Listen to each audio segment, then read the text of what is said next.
Now, Neil Clark is a journalist who's written extensively about Syria, and he joins me live from Oxford. Neil, we've just been hearing from our correspondent about the difficulties of getting information confirmed on the ground.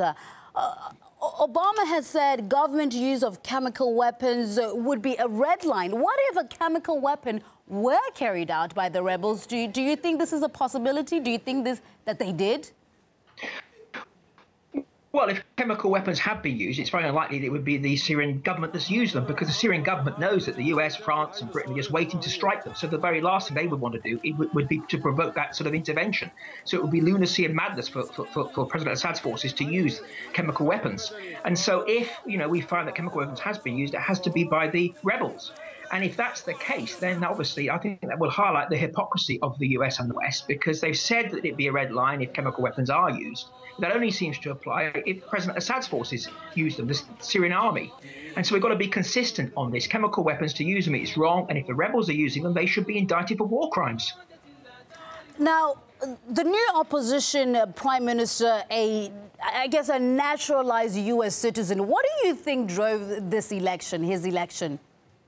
Well, it reminds me of the election, inverted commas, of Mahmoud Jibril in Libya. If you think back 2 years to the Libyan NTC, a very similar scenario. Mr. Jibril, like Mr. Hito, he had spent many decades in the US. He'd studied in the US.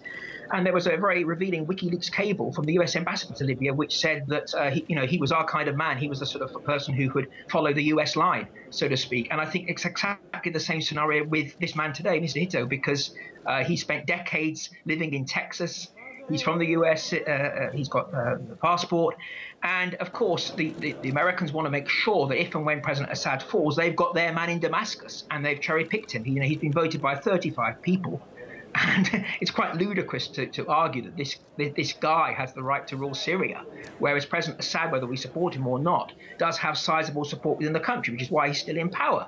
And so I think, the answer to your question, the US wants this man as an ideal sort of leader, post-Assad, to take power and obviously to do the things expected of him, which would be to open up the Syrian economy to US multinationals, to privatize the economy, and of course to break with Hezbollah and to break with Iran. Now, we keep saying rebels, but really they're a mix of moderates to Al-Qaeda-linked extremists. Again, can Hito keep them together? No, it's a simple answer to that, because, as we said, what we call the rebels are a very wide-ranging group of people, from radical Islamists, Al-Qaeda groups, to moderate Islamists, to people who are very, very anti-American, to people who are very pro-American.